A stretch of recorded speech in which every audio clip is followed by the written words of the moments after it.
Jennifer Kesey, born 1981 in New Jersey. She had an education at University of Central Florida.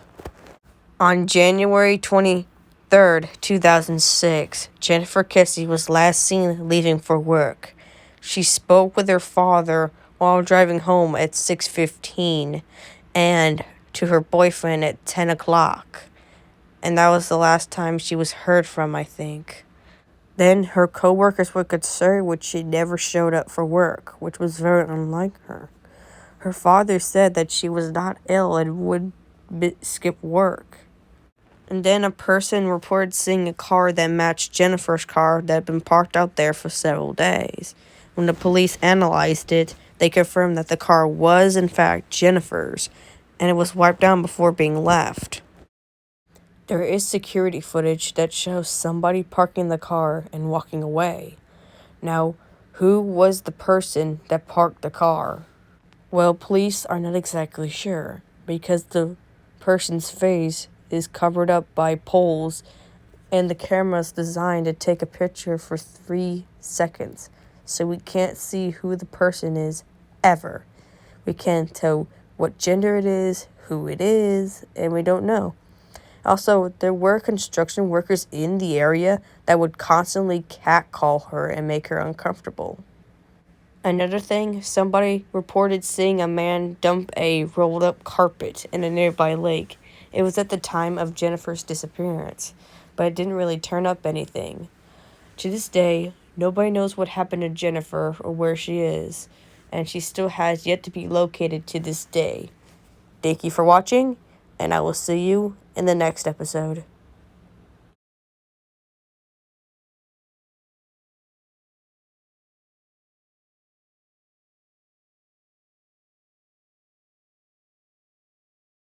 In 1585, John White led 115 colonists to establish a colony which is now North Carolina.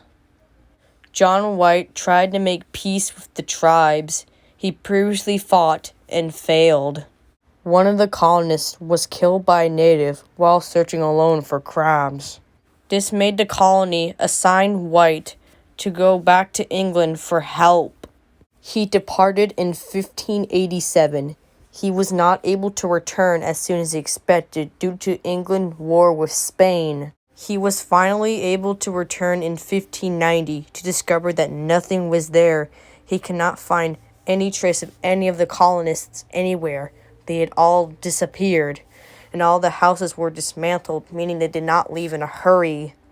There was no sign of a struggle or battle. They discovered the word Croatoan carved into a nearby fence post, as well as crow carved into a nearby tree. Croatoan were a nearby tribe. John White thought they could be on an island somewhere.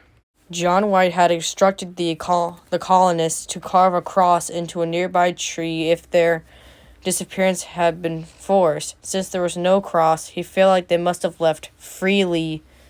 They couldn't search an island for them because there was a massive storm forming and they were forced to leave the next day. Thank you for listening, and I will see you in the next episode.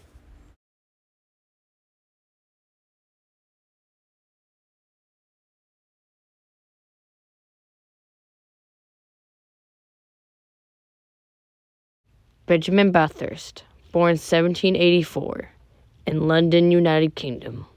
He was the son of Henry Bathurst. During a journey across Germany in 1809, Benjamin was riding his carriage. After a long journey, they decided to stop at a village called the White Swan to get some refreshments and rest a bit. This stop was supposed to last only an hour before heading back on the road again. After all, it was a pretty long journey, so they stopped for a good reason. They were traveling by carriage. The Baron also requested some fresh horses. But this particular stop is not how it played out at all. At the end, Benjamin ate some dinner and went to the private room off to the side. In the room, Benjamin wrote some correspondence to his wife and family members, but he also burned some letters in the room's fireplace. Between 9 and 10 p.m., Benjamin Bathurst and his friend could not decide if they wanted to continue on the trail or stay or rest. But the horses were replaced and well rested and ready to continue on the journey. But they decided to stay the night, but there was a situation with the carriage. The horses had to be unharnessed. Also, the carriage had to be parked as well. So Benjamin went to unharness the horses. He checked to see if they were strong and wealthy, with his friend right behind him. But Benjamin went around the side of the carriage in order to get into it. When his friend went around the other side, Bathurst was gone. He just vanished into thin air. There was no sign of where he could have gone. His friend went to go alert the others to help find his friend, and he was reported as missing.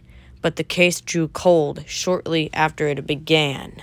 But what we do know is that on October 26, the authorities found his heavy winter coat in an outbuilding.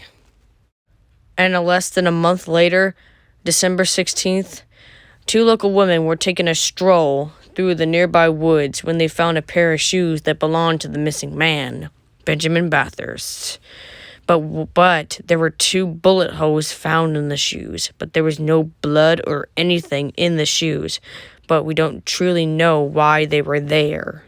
A reward was offered for information to his whereabouts, but this caused hundreds of people to give false information in hopes of getting a share of the money. Due to murder being extremely common at the time, this is the most likely thing to have happened to him. But how do you kill someone when there's somebody right behind them? We may not know what happened to Bathurst or where he is. Thank you for watching, and I will see you in the next episode.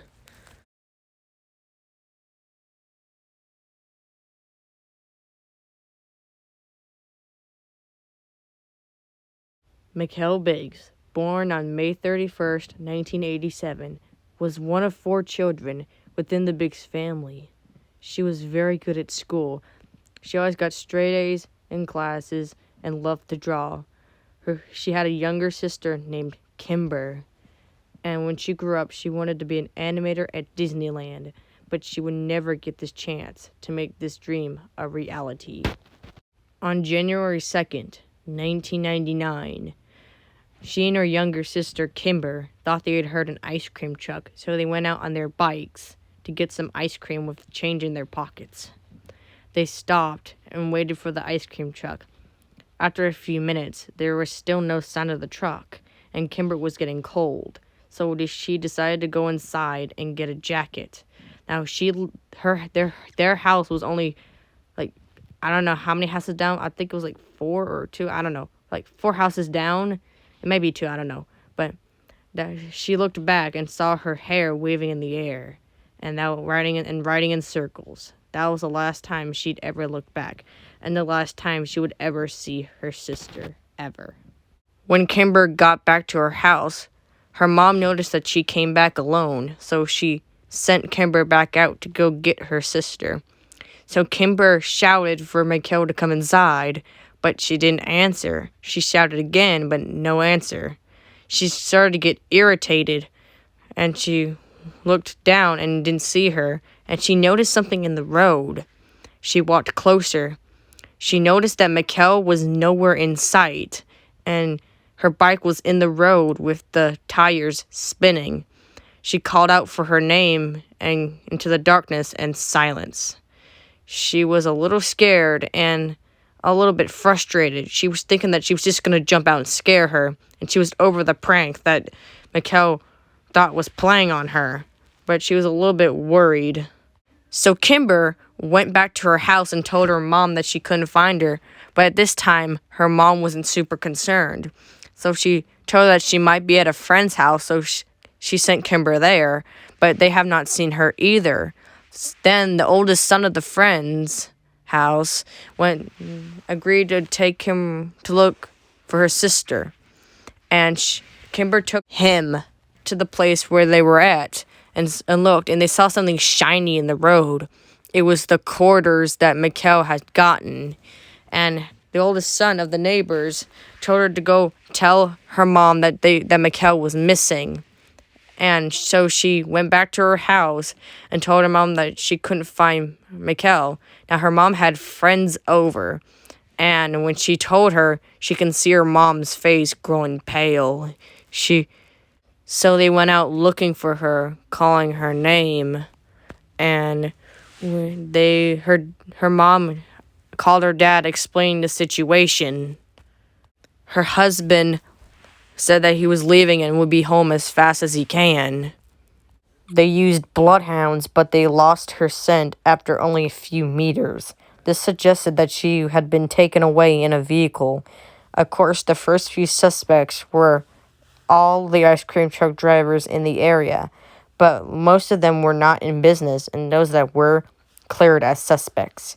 And then they turned to Mikhail's dad, Darian Biggs, who was later cleared as a suspect. But Darian did lots of things that made him look guilty, and he had failed a lie detector test that he volunteered to take. First of all, her dad lied about his whereabouts, and he said that her mom said that her dad was working by the time his daughter went missing. And when her mom called him to tell him the unfortunate news, he was not in the office. Then they turned to a man who lived close by to the Biggs family, D. Blalock. D was a hard-time handscaper and handyman, and he lived not far from where Mikhail took piano lessons. And D. Blalock said that he was watching a football game by the time she went missing, and his wife confirmed that, and they allowed the police to search their house, but nothing was found. A year later, D. Blalock was at the top of their list of suspects. He had targeted this type of crime before. He had previously targeted this children. Then her parents went to visit D in prison and asked him face to face if he had taken their daughter. He had denied it completely.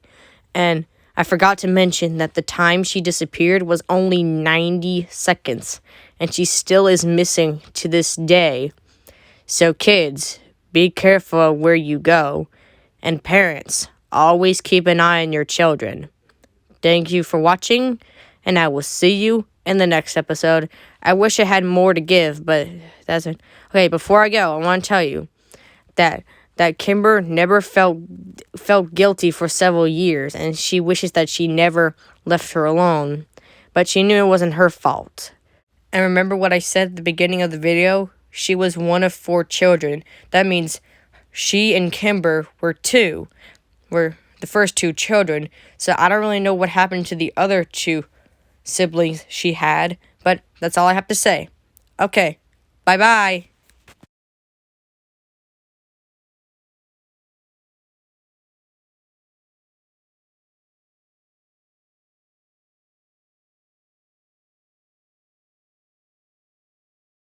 In June of 1763, Owen Parfitt was sitting on his porch, waiting for his sister. Now, before we go any further, let's go into details about Owen Parfitt. Now, he wasn't really necessarily a nice man, but he did serve in the military somewhere in Africa, and he did serve some time in the military. Now, back to his disappearance. He was sitting on his porch. He was taken care of by his sister. His sister would take care of him because he was paralyzed and he couldn't move without assistance. Because of him being paralyzed, he often spent his days lying in bed or on the chair outside of his home. He would often watch the fireworks, and there were lots of people that could see him sitting there. He was also taken care of by a neighbor who would also help his sister. Well, during one day, it was like any other day. His sister didn't expect anything was amiss, and her and her brother would chat. Owen Parfitt would chat with her sister for a while, and she was only a few feet away from him. And then she asked him a question. When there was no response, she'd asked him again, and she went to the door to find Owen Parfitt was gone. The chair was empty, and only the coat remained where he was before. Since he was unable to walk on his own, his sister thought a neighbor had moved him inside with her, as was sometimes the case. But he was nowhere to be found, and the neighbors denied moved him, although they did see him sing there all day. His sister panicked, and they started looking for him, and there was no sign of where Owen Parfitt may have gone. It was so baffling that he could have gotten so far with the inability to walk. Now, there's a legend in town that Owen had came. Owen was that the devil had came for Owen as a payment for his sins and his past life. To this day, Owen Parfitt has never been found, and has still remained a huge mystery to this day. There's a theory that when Owen said he was paralyzed, that was just an act, and he just got up and left. Now, that one was pretty, that one's very less true, because people would have seen him walking away. There was lots of witnesses, and nobody's seen a thing. And nobody really truly knows what happened to Owen. Another theory states that somebody had taken Owen, but that's not possible either, because if somebody had taken him, Owen would have cried out and screamed, but nobody heard anything or seen anything happen to him. And to this day, he has never been found. Okay, I'll see you. Thank you for watching, and I will see you in the next episode.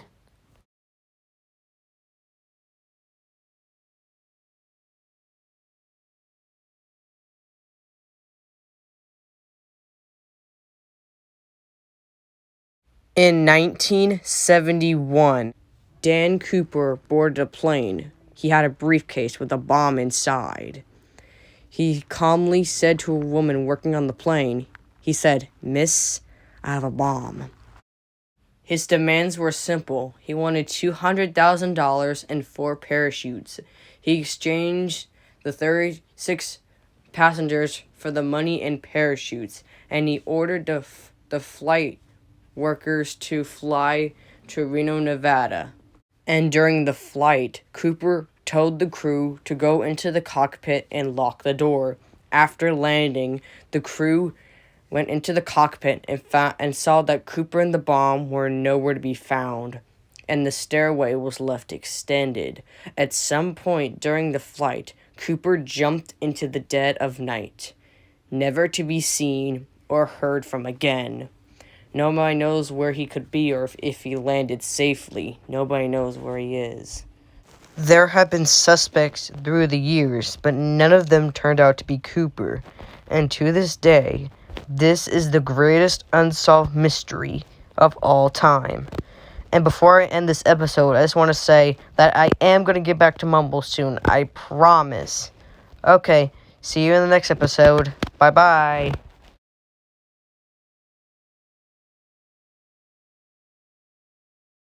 On May 17th, 1971, Claude and Martha Shue Shelton were visiting family in Williamsburg. After visiting a day with their family, decided to put their kids to bed and leave Gary's trailer park, and they never made it back home. Their daughter said that she overheard them talking about going to King's truck stop about 5 miles away from where they lived. And also, she claimed that her father whispered to her, "Are you going with me or are you going to stay here?" before her parents left home for good. But the employees at King's truck stop did not report seeing them at all. It is unlikely that they ran off, and Claude had been employed in the same job for 10 years. And they were both loving and caring parents. And another thing, a body that looked like Martha was found. But in 2009, they did DNA result tests, and when the results came back, it turned out that it was not Martha. And to this day, nobody knows what happened to them, and neither their vehicle or the couple were ever found. Thank you for watching, and I will see you soon.